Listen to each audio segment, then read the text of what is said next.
మన ముకుంద జ్యువెలర్స్ వారి నూతన బ్రాంచ్ ఈ నెల 20న జూబ్లీహిల్స్ లో ఘన ప్రారంభం. ఓపెనింగ్ సందర్భంగా అన్ని జ్యువెలరీపై ఉన్న విఏ మీద ఫ్లాట్ 10% తగ్గింపు, నో మేకింగ్ ఛార్జెస్.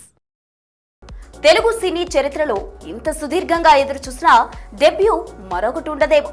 నందమూరి వారసుడు మోక్షజ్ఞ ఎంట్రీ ఇప్పుడు ఒక మిస్టరీగా మారిపోయింది. సింహా అన్నారు, ప్రశాంత్ వర్మ అన్నారు. తీరా సీన్ కట్ చేస్తే ముహూర్తం సమయానికి అంత గంజు. ఇప్పుడు మళ్ళీ క్రిష్ పేరు ఆదిత్య 999 మ్యాక్స్ అంటూ కొత్త రాగం అందుకున్నారు. అసలు 31 ఏళ్లు దాటిపోతున్నా ఇంకా ముహూర్తాలు మార్చడం వెనుక అసలు కదేంటి? బాలయ్య బాబు అతి జాగ్రత్త మోక్షజ్ఞ కెరీర్ కు శాపంగా మారుతోందా?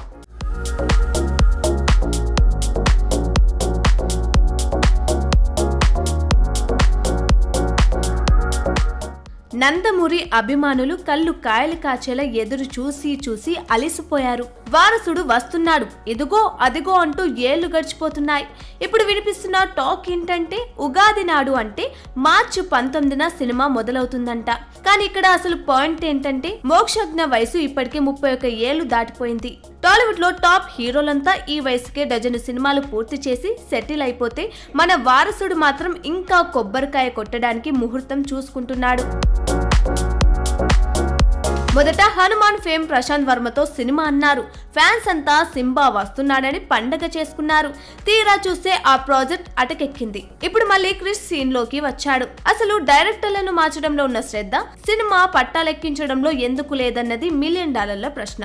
బాలయ్య తన మనసులో ఉన్న కథను క్రిష్ కి ఇచ్చారని చెప్తున్నారు. కానీ క్రిష్ ట్రాక్ రికార్డ్ చూస్తే గౌతమిపుత్ర, శాతకర్ణి తర్వాత హిట్ అన్నదే లేదు. పైగా హరిహర వీరమల్లు లాంటి సినిమాలను మధ్యలోనే వదిలేసిన క్రిష్ ను నమ్మి మోక్షజ్ఞ బాధ్యతను అప్పగించడం ఒక పెద్ద రిస్క్ కాదా? ఆదిత్య 369 లాంటి క్లాసిక్ సినిమాకు సీక్వెల్ అంటే అంచనాలు ఆకాశంలో ఉంటాయి. ఆ భారాన్ని మోక్షజ్ఞ మోయగలడా? నటనలో అనుభవం లేని డెబ్యూ హీరోకి అంతటి సీక్వెల్ ఇవ్వడం అంటే అది సాహసం కాదు, అంతకు మించని ట్రేడ్ వర్గాల టాక్. బాలయ్య బాబు తన మైండ్ లో 5-6 కథలు ఉన్నాయని చెప్తున్నారు. కానీ ఆ కథలు బయటకు వచ్చేసరికి మోక్షజ్ఞ వయసు 40 దాటేలా ఉంది. ఏదేమైనా మార్చి 19న కొబ్బరికాయ కొడతారో లేక మళ్ళీ ఇంకో ముహూర్తం కోసం వాయిదా వేస్తారో చూడాలి. 31 ఏళ్ల వయసులో డెబ్యూ అంటే ఇప్పటికే చాలా లేట్ అయిపోయింది. ఇకనైనా ప్రయోగాలు పక్కన పెట్టి సినిమాను సెట్స్ పైకి తీసుకెళ్తే బెటర్. లేదంటే ఆదిత్య 999 మ్యాక్స్ అనేది కేవలం ప్రకటనలకే పరిమితమయ్యేలా ఉంది. చూడాలి, ఈసారైనా ఉగాదికి గుడ్ న్యూస్ చెప్తారా లేక ఎప్పటిలానే వెనక్కి వెళ్ళిపోతారా?